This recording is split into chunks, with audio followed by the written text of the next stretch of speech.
I'm very happy to be with all of you together again, our beautiful congregation of Thakur Village. And I missed Janmashtami with all of you and Radhashtami. But I'm very, very grateful that I get this opportunity today to celebrate Radhashtami with all of you here. And today we are going to speak about the glories of Srimati Radharani. It's like the greatness of Radharani is like mere mortals like us, we will never be able to understand what to speak of glorifying her. I feel very unqualified, but I will just repeat whatever we have heard. So, Srimati Radharani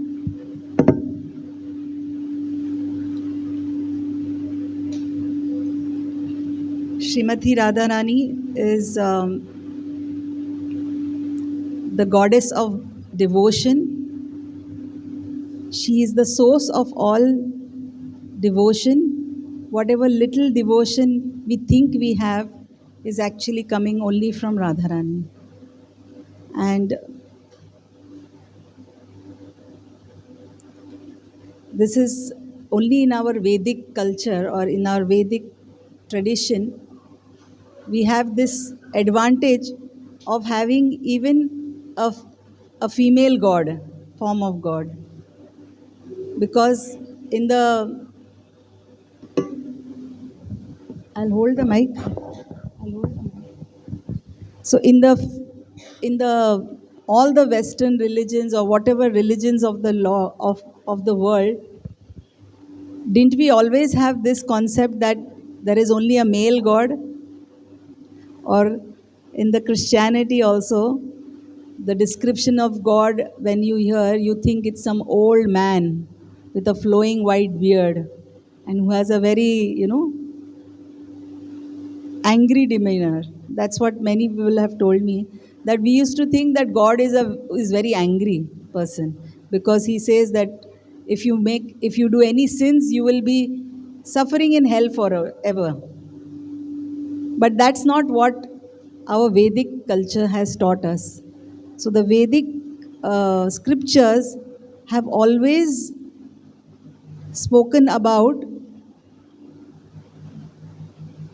God in the form of course, we all know God is Supreme Personality of Godhead, Lord Krishna. He is always like a Nava Yavanam, means a 16-year-old boy, and he's so young and youthful. And this is a complete opposite image of a God whom we thought is always like, very, very strict. And if you punish, if you do any sins, you are going to be in hell forever. But our understanding of God is a very, very playful, youthful God, and He is the supreme person. And the wonderful part is that his his personality is not just one faceted. We know that Krishna is so multifaceted with so many different qualities that he has. And it's obvious that a beautiful person like Krishna has to have a consort, somebody whom he can, have loving relationship with. So the Vedic scripture, Srimad Bhagavatam, and all the scriptures, they say that the first expansion of Supreme Lord is that he created from his own body the his pleasure potency, from whom he can get pleasure. Obviously, imagine how alone it must be, for him. So he expanded himself for the purpose of enjoying, loving pastimes. And that beautiful form that he expanded himself into, which is none other than Lord Krishna himself, is Srimati Radharani. And the scriptures say that the Lord has three energies. We have heard of Antaranga Shakti, that is his inner potency, then Bahiranga Shakti, and the middle also is Tatashta Shakti. So we are also actually part of his energy. But do you know which energy we belong to? Tatastha Shakti, right? We are neither in the internal potency of the Lord nor external. We are at the marginal, in the middle. So the internal potency of the Lord is something very, very special, right? It is like the innermost circle of the Lord. Now imagine somebody like a VIP, you know, we may see him from far, but do you think you will get entry into his most inner circle so easily? It is not possible, right? It is very, very difficult to get entrance into the most innermost circle of a very, very popular or a very, very prominent personality. So, just like that, Krishna also has an inner circle, and that is the Antaranga Shakti, and all his most beloved, most his most purest devotees are part of that innermost circle. And of the innermost circle also, there are three parts of that. One is his Sandhini Shakti, which is the eternal aspect of the Lord, all his eternal associates.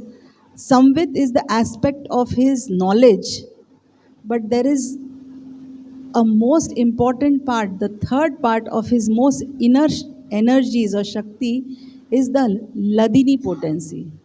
And that is the bliss giving potency of the Lord. So Radharani is like the goddess or the Ladini Shakti of the Supreme Personality of God, whose only purpose is to give bliss or pleasure to the Lord.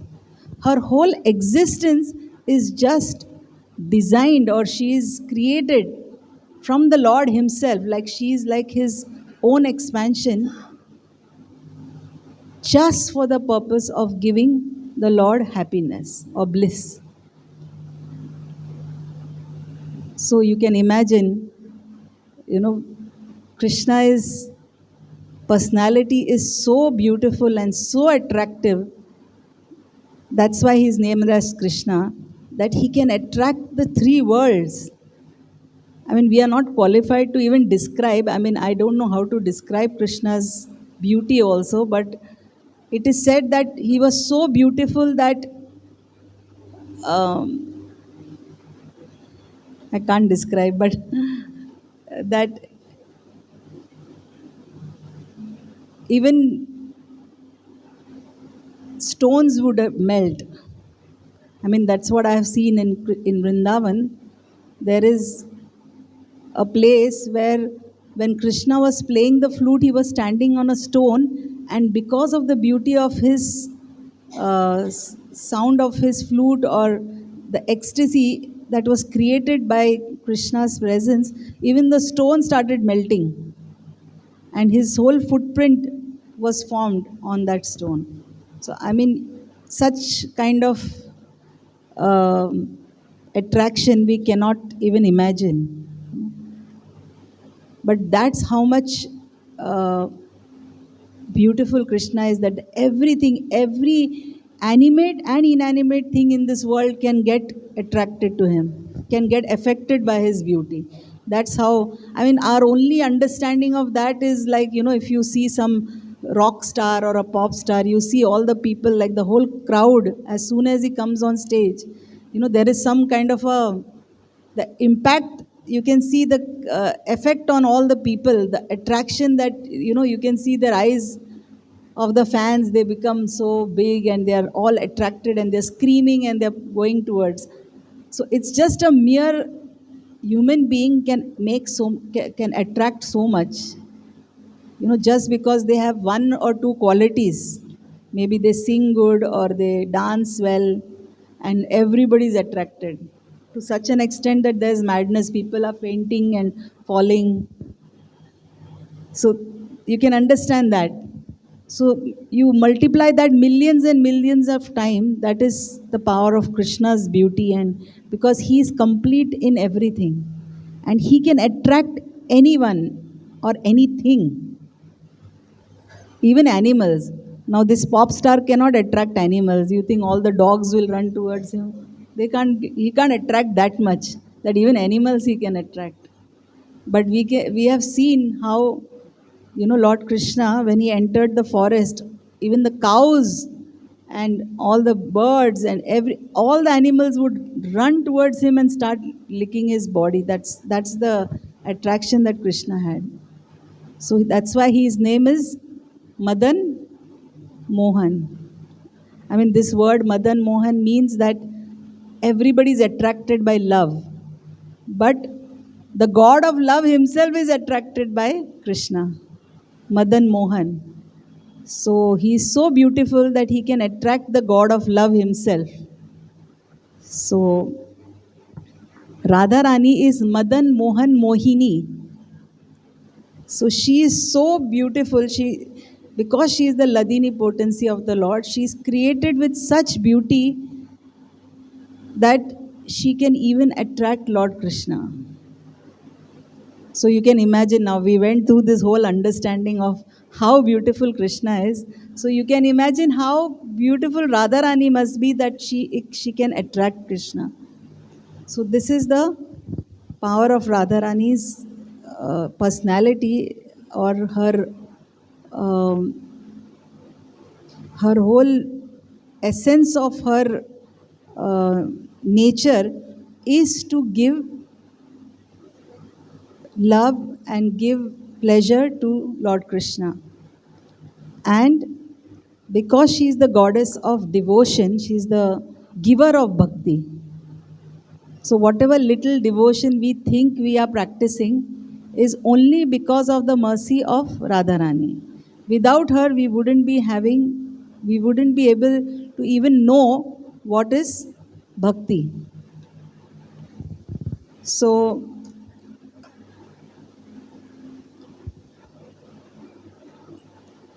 Chaitanya Charitamrita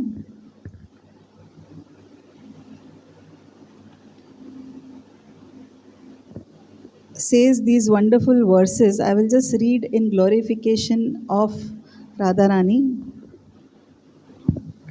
Ladinira sara prema prema sara bhava bhavera parama kashta nama mahabhava. The essence of the Ladini potency of is what is the essence of Radharani's Ladini potency? The essence is love of God. The essence of love of God is emotion, that is bhava, and ultimate development of emotion is mahabhava. So, she is the giver of love of God. We are not in that stage, so we cannot even, understand it, because we are like still in the first stage. The whole bhakti process is a very, very, it is like a ladder, and we are like in the top of the lowest rung. Because you must have heard this verse, Adav Shraddha, Tatha Sadhu Sangha, Tatha Bhajan Kriya, Tatha Anartha Nivriti, then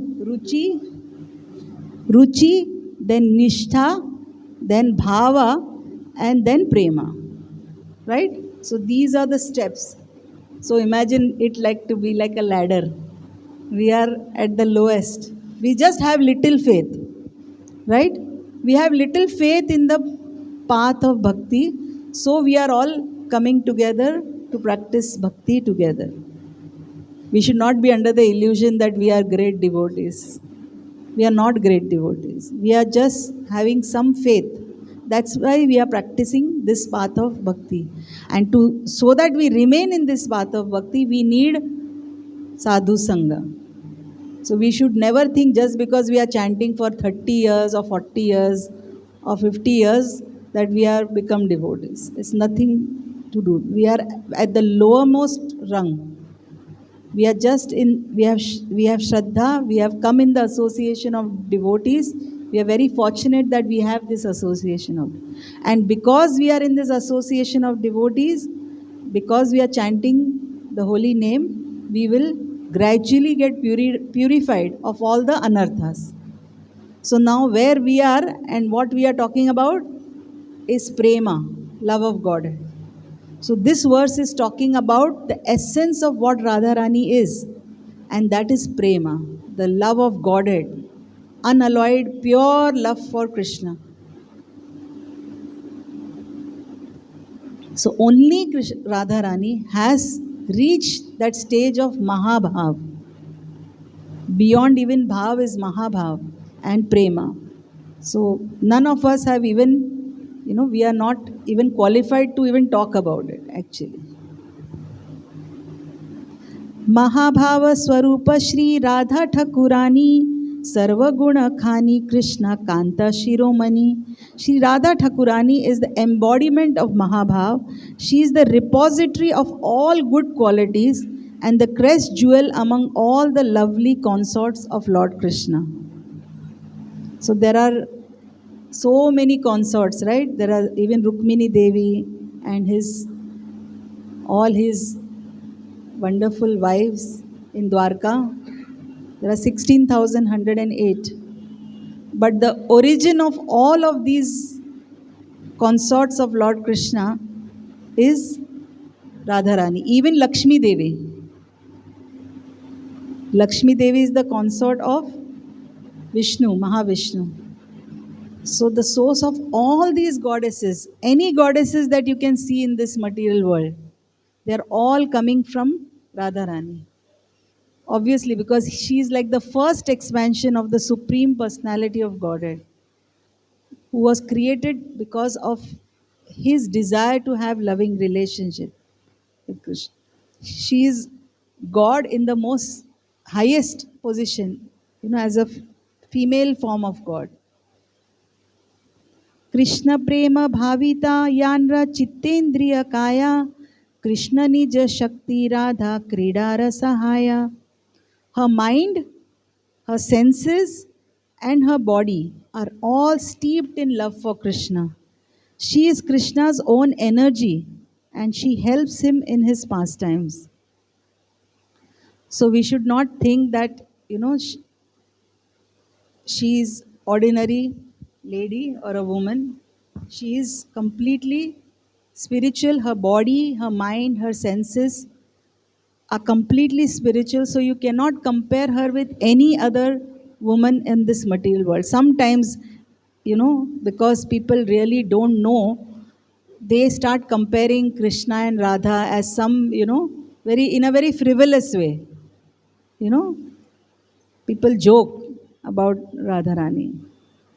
But this is, we will never be able to understand because everything, our understanding is like covered by our material experiences. Whatever we experience in this material world, we start putting it on, you know, whatever we hear in the Bhagavatam or this beautiful pastimes of Krishna and Radha, but it's a big mistake. We should never try to understand the greatness of Krishna and Radha with our material senses or our material experiences. Because what is our experiences? What do we see in this material world? Is the loving relationships of this material world real? Each one of us have experience. So much that we don't even know what is real love. Because in this material world, everything is temporary and everything is with some expectation, right? So so the comparison of understanding Radharani's love and comparing it to our material experience of love in this material world is like the acharya say, it is like uh, iron and gold. You know, what is the difference between gold and what is the difference in iron? Like, because the material love, so called, is nothing but lust, right? What do we see? You know, the whole Bollywood industry is making money on this whole concept of love, but it is just like iron filings, huh? Yeah, it is like having no value as compared to what we are talking about right now. The love between Radha and Krishna, when we are talking about her being like the crest jewel of all devotees with pure love for Krishna, her love is nothing compared to this. It is like pure gold.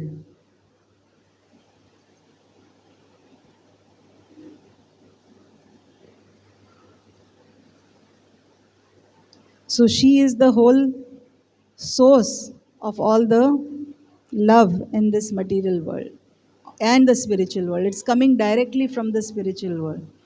So the bhakti which we are trying to practice is we are trying to slowly experience or try to practice to develop that love, where the nature of that is described in the Bhagavatam as ahaituki and apratihata. Because you'll see in this material world, everything in this world is haituki, means having some hetu, having some intention. It is not ahaituki. It is not, without any intention, without any expectation. And second is apratihata, means without any interruption. It is eternal. It does not stop because of some kind of relationship issues. There is some problem and immediately everything is gone. Everything is finished in this material world, right? So many relationships we see, they have this same, it has a beginning and it has an end. Even if you are lucky, very, very fortunate to have a very, very loving relationship in this world, still death separates everyone, right? With your most closest loved ones, death is something which will put an end to that loving relationship. So in this material world, nothing is uninterrupted. But the love of Radharani and the gopis is such that it is beyond this material experience of ours. Therefore, the pastimes of Radha and Krishna and the gopis, we should never try to too much talk about it or try to understand it from our limited experience, because we will still try to think that it is like this uh, relationships in the material world, and then we will not understand the real spiritual understanding of these relationships. So that's why the pastimes of Krishna and the gopis, Krishna and Radharani, we are not qualified to discuss it. So only thing we can understand is that it is not of this material plane. It is totally on the spiritual platform. It is like the pure relationship between the spirit soul and Bhagwan, or the source of all everything in this world. Only there is one relationship which is eternal, and that is the relationship between the soul and the Supreme Lord. So we are all living entities. We are Tatashta Shakti. We are Jivas. So we are like this infinitesimal soul, infinitesimal or like a atomic particle of the Supreme Whole, Krishna. So our relationship with Krishna is in the most purest spiritual form is this connection of love between the spirit soul and Krishna. So Radha, the gopis, they are completely in the transcendental spiritual platform because their body is spiritual, their senses are spiritual, everything is spiritual. not like ours. Our bodies completely material, our mind and senses are totally material, totally contaminated, right? We are not in a pure state of consciousness. We are in a contaminated state of consciousness. We are constantly always in a contaminated state of consciousness. The joke somebody asked Srila Prabhupada, what somebody asked Prabhupada that what is the meaning of being in Krishna consciousness? Krishna said, you are always in material consciousness. You sometimes fall into Krishna consciousness. Otherwise, we are always in material consciousness. It is very rare when we experience that moments where we have that connection of Krishna. Have all of you experienced maybe sometime in your life, maybe in a kirtan or maybe in a sometime we experience that 1 second of that connection with Krishna, right? It is very rare.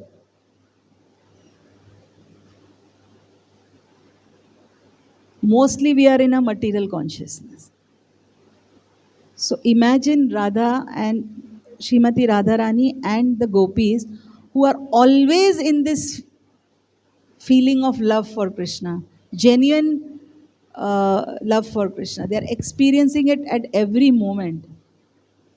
And when they are experiencing that, you can understand by how they pray. They are praying to Lord Brahma that why did you make these eyelids? Because it has to blink.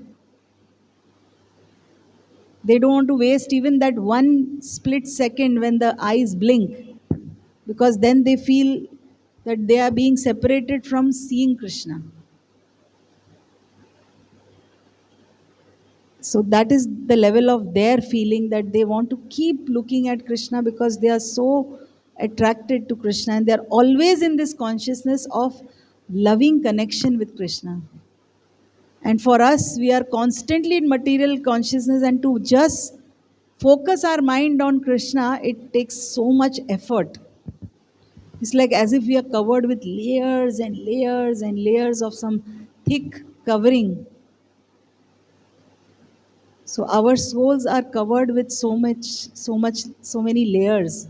And because of that, that small ray of connection of Krishna, that light sometimes enters into our experience. So the whole process that we are engaged in, that whole process of bhakti, is that we are removing these layers one by one. So it may take lifetimes. We should not be under the illusion. After so many years in Krishna consciousness, one thing I have realized, that I should not be under this illusion that, you know, we can go back to Godhead. We use this line very easily, very frivolously. Oh, I want to go back to Godhead, as if it's so easy. You can't go back to Godhead unless you purify ourselves of all those layers that is keeping us from connecting to Krishna, keeping us from loving Krishna spontaneously. So it may take a long time. But the best part is that the process has already begun. And this process of bhakti is directly given to us by Srimati Radharani. It's like as if we are under her shelter.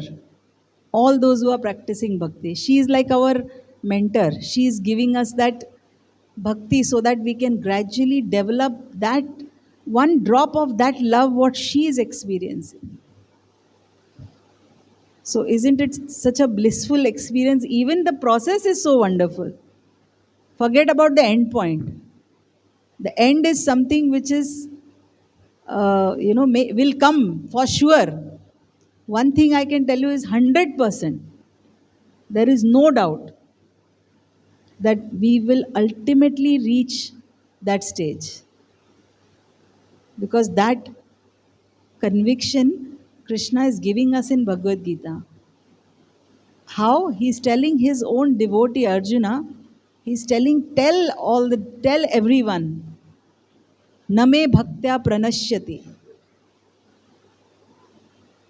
Right? You heard this verse? What is it starting like? Name bhaktya pranashyati. So he's telling Arjuna, you declare to everyone that there will never be any failure in this path. So, one thing we can all be sure that anyone who started this process of bhakti will ultimately reach the end. It may take lifetimes, but it doesn't matter, right? It really doesn't matter how long it takes. But ultimately, we will definitely reach the lotus feet of Krishna and Radharani because it is she who has given this bhakti. If we are in this path of bhakti, it's only because of the recommendation of Krishna, Radharani. It's so funny. For going to the yatra, you need recommendation from the from your counselor. You need for everything you need recommendation. So it's starting from the spiritual world itself. We have all been recommended by Radharani. Can you imagine that? Doesn't that give you a very warm feeling? That if at all we are in this path of bhakti, if at all we are chanting the holy names, it is only because Radha Rani herself has recommended us to Krishna. So, can you imagine? Now, think about that. We are like infinitesimal, like we are like insignificant considering the amount of number of souls in this material world. And imagine that you have been chosen to be part of this bhakti movement.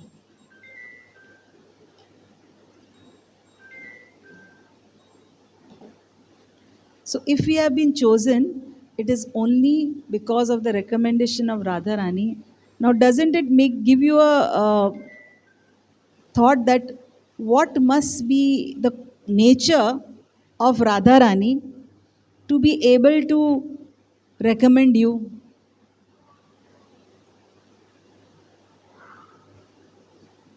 to Krishna that please accept him as a devotee. Now, can you just close your eyes and think for once what must be the nature of Radharani that she recommended you to Krishna?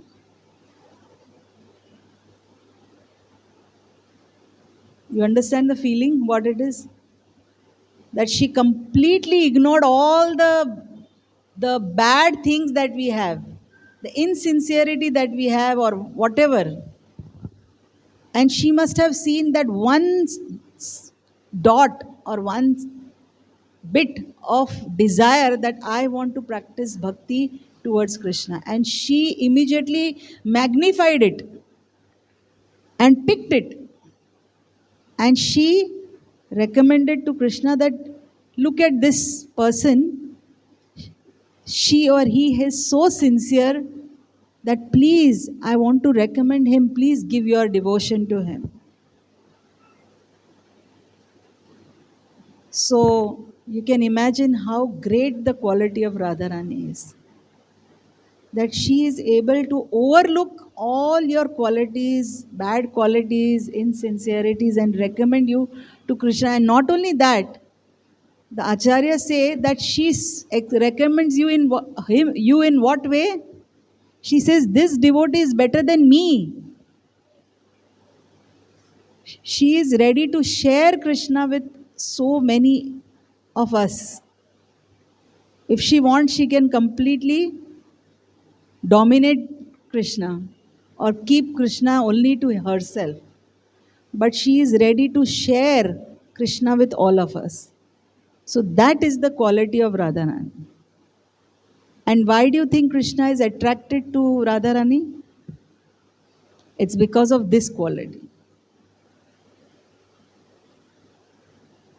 Krishna is attracted to Radharani because she is completely non envious. She's completely non envious. Not only that, she's completely humble to the point that she's able to share Krishna with everyone, and not only that, recommend everyone to give them the pure bhakti of Krishna. I was telling you that inner circle, na? Now, of a pop star who people are going mad of, his inner circle is very small. Whom he trusts and whom he, it is like Krishna is giving us, sorry, Radharani is giving us that entrance into the inner circle of Krishna. This famous personality, can you enter the bedroom easily? Only very few people are allowed in the bedroom, right? So Radharani is such a merciful person. Her nature is that she is including everyone into this most intimate circle, the inner circle of Krishna, where we are able to be Krishna's devotees and practice this path of bhakti. So we are getting entrance into the most rarest of all positions in this creation.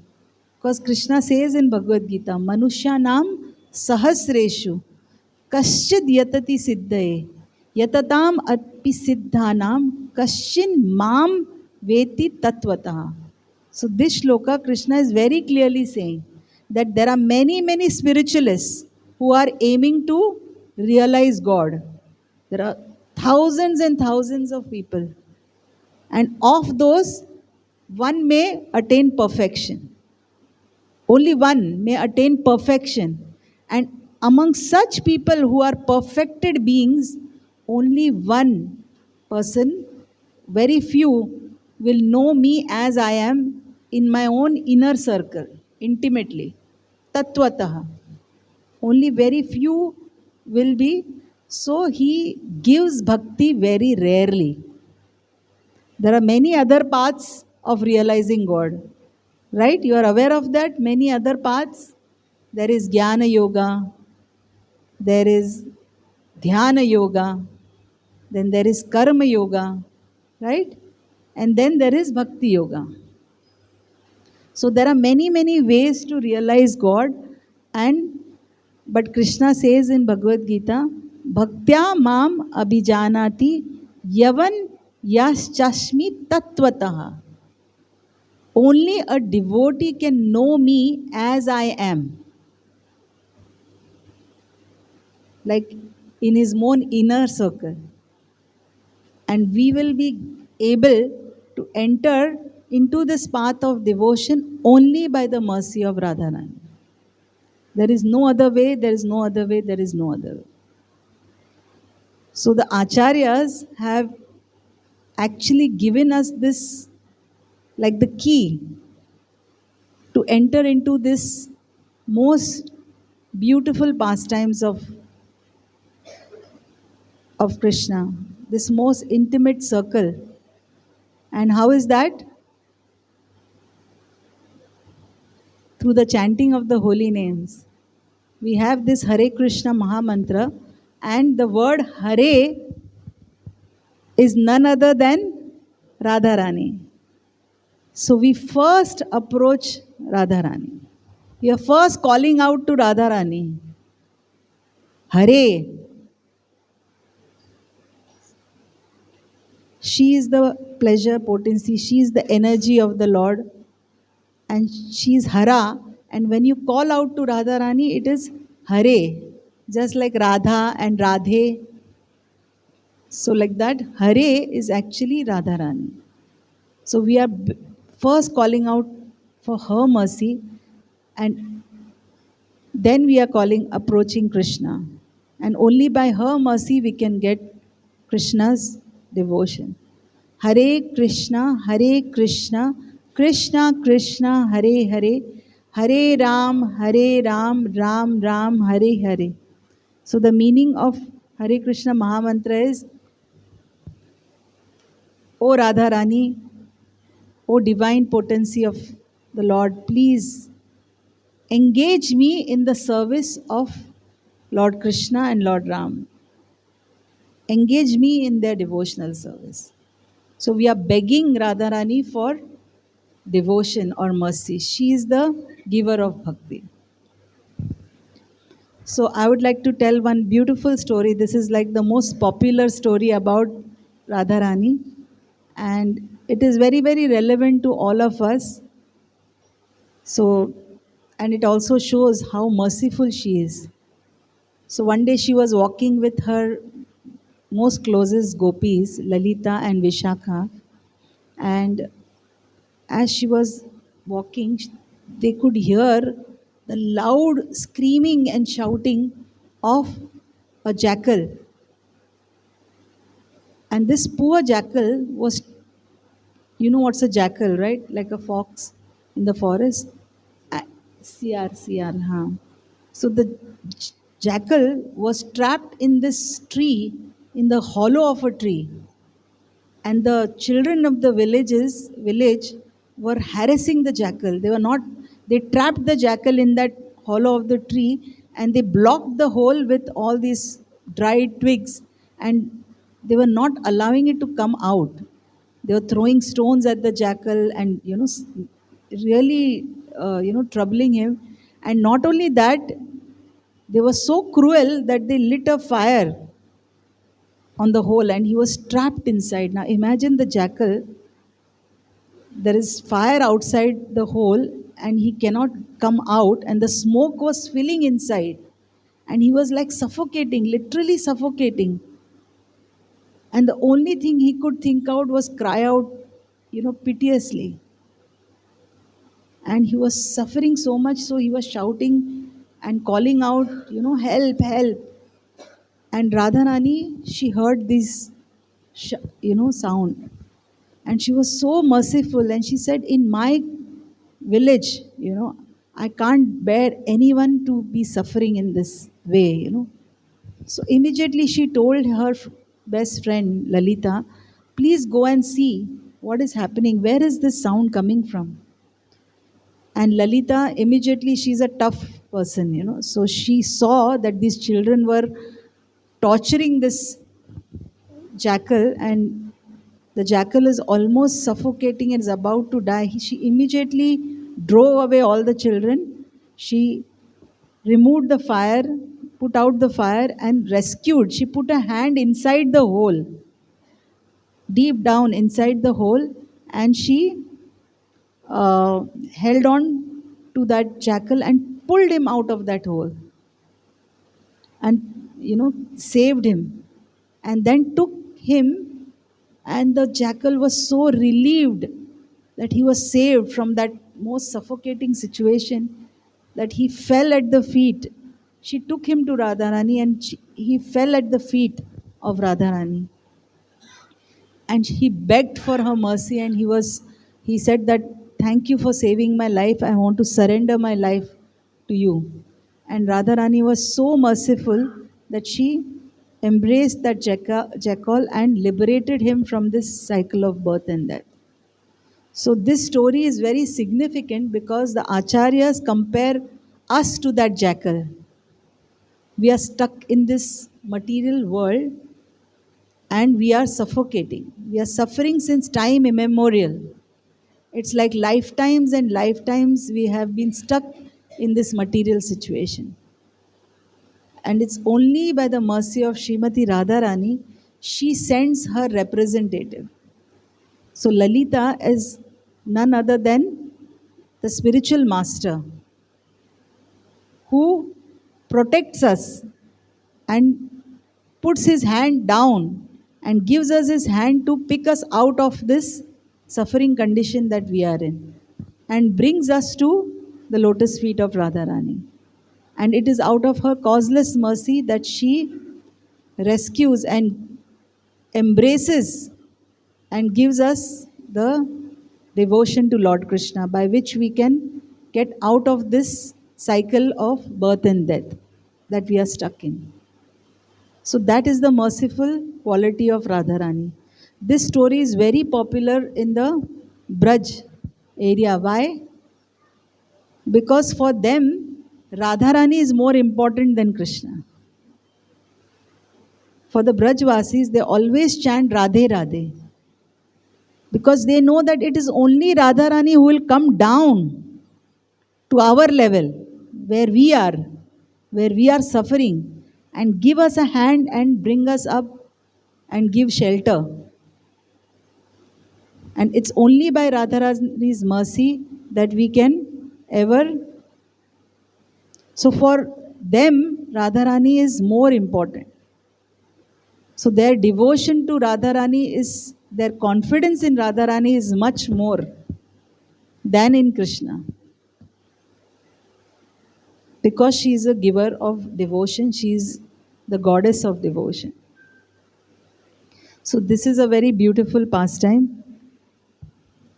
And another pastime which is very, very touching is the story when Narad Muni goes and asks Krishna that who is the best devotee. And Krishna says that I'll teach him a lesson, because Narad Muni asked this out of pride in his heart. That because he thought that he is the best devotee. And Krishna cannot tolerate pride in our heart at all. At all. If he sees pride in any devotee's heart, he will immediately humiliate. See that the pride is broken.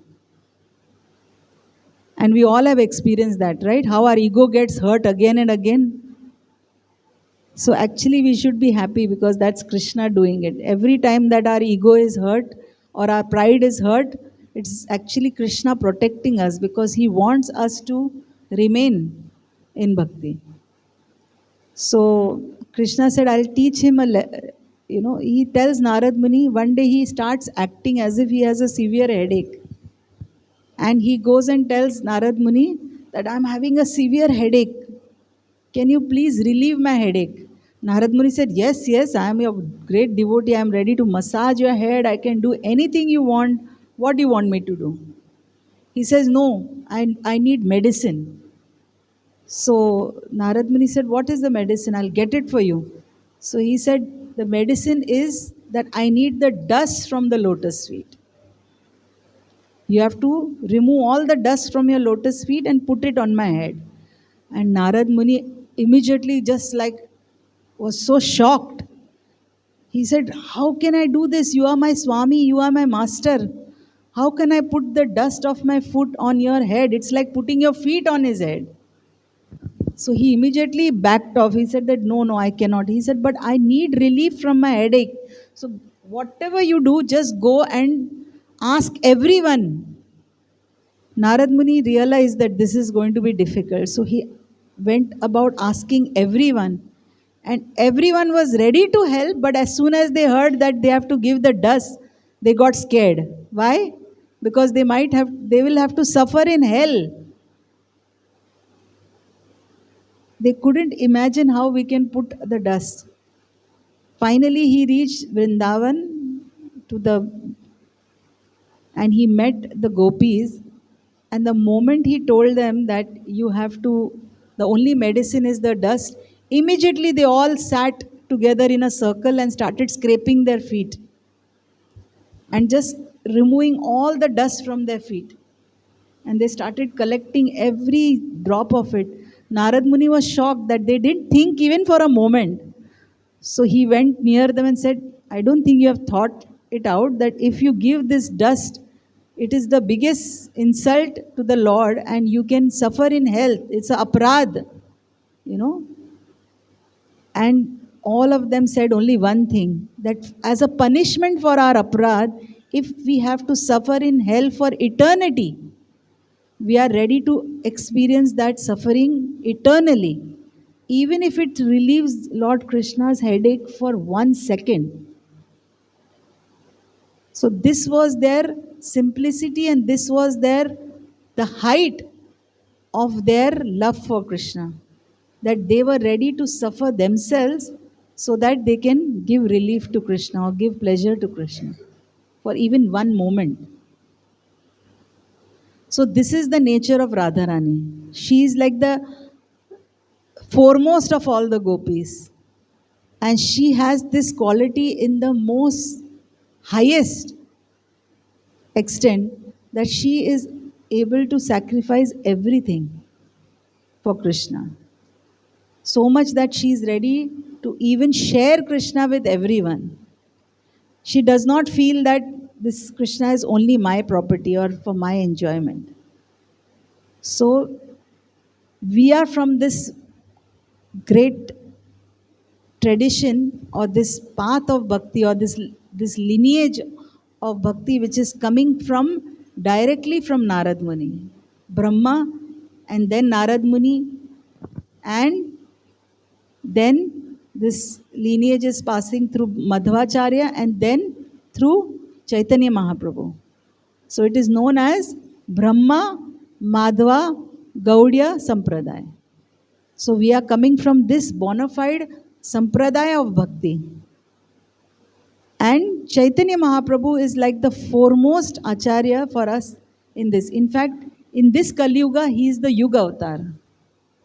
And there is a very internal reason of Chaitanya Mahaprabhu appearing in this world, in this age of Kali Yuga. Shri Krishna Chaitanya Radha Krishna Nahi Anya. So actually, Chaitanya Mahaprabhu is none other than Radharani and Krishna together. Imagine both forms of God when he appears together in this material world. You can imagine he has all the qualities of Krishna and all the qualities of Srimati Radharani. He is none other than Radharani herself.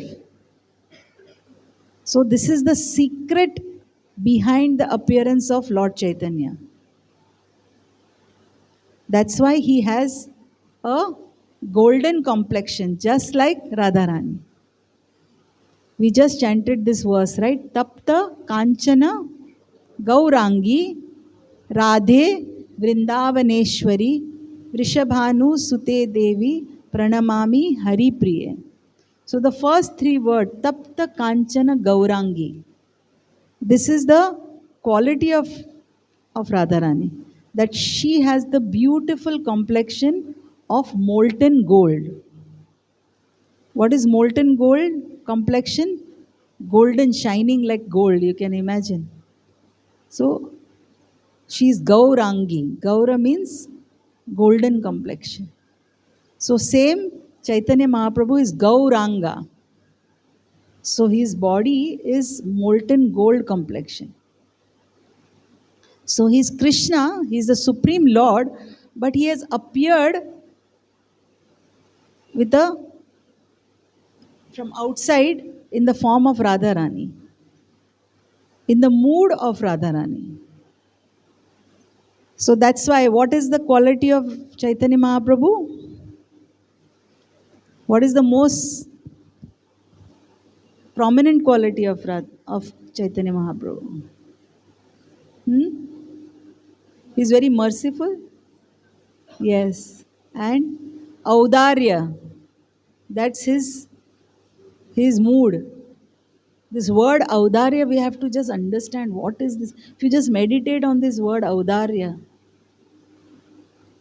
what is Audarya? Compassionate.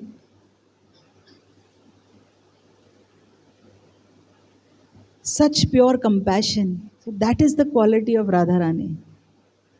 She is so compassionate, so merciful. Obviously, if we are in Krishna consciousness, it is a proof that Radharani is so merciful. Otherwise, do we have any qualification?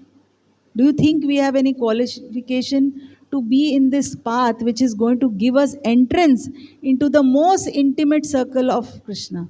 We have any qualification? It is only because of Chaitanya Mahaprabhu, who is none other than in the mood of Radharani, in this Audarya Bhav, where they are in this mood of giving. Just like how Radharani is just giving devotion. Now, next month, we are in Chaturmas, right now. The last month is Kartik, and it is coming. And that is the month of Radharani. And that is the month where she gives bhakti like with both her hands. Imagine how big her hands must be, and she's giving bhakti without any, like freely giving, like a sale going on. So that is the quality of Radharani. So Chaitanya Mahaprabhu is come in the mood of Radharani to give Krishna to everyone. And we are followers of Chaitanya Mahaprabhu. So this is like our first duty, that we are like carriers of that bhakti. We have to give that bhakti to others. So this is our first and foremost duty, to follow in the footsteps of Chaitanya Mahaprabhu and give this bhakti to everyone, so that we can truly follow in the footsteps of Srimati Radharani, where she is giving bhakti to everyone without any expectations. So we have to strive to be in this mood and take part in this Sankirtan movement. And the best way that we can give bhakti to others is by sharing this Hare Krishna Mahamantra and this knowledge that we are receiving from our acharyas. We just share it with everyone in whatever small way. You don't have to be a big preacher. We can do it in our own small spheres, in whatever way you can help others to become closer to Krishna. So that is the best way we can express our gratitude to Srimati Radharani. So on this day of, remembering, on this celebration of Radhastami, we have to beg with all our hearts. We have to approach her in the mood of a beggar, just like that jackal was begging, was crying out for mercy. We have to cry out in that same mood of mercy to Radharani to accept us and to give us shelter at her lotus feet and engage us in her work of giving bhakti to others. So, this is the only sincere prayer we can pray today, and we pray that we can gradually become purified of all our anarthas and contaminations, so that sincerely we can engage all our energy, our mind, our senses in the service of the Lord. Thank you very much. Hare Krishna. If there's any question.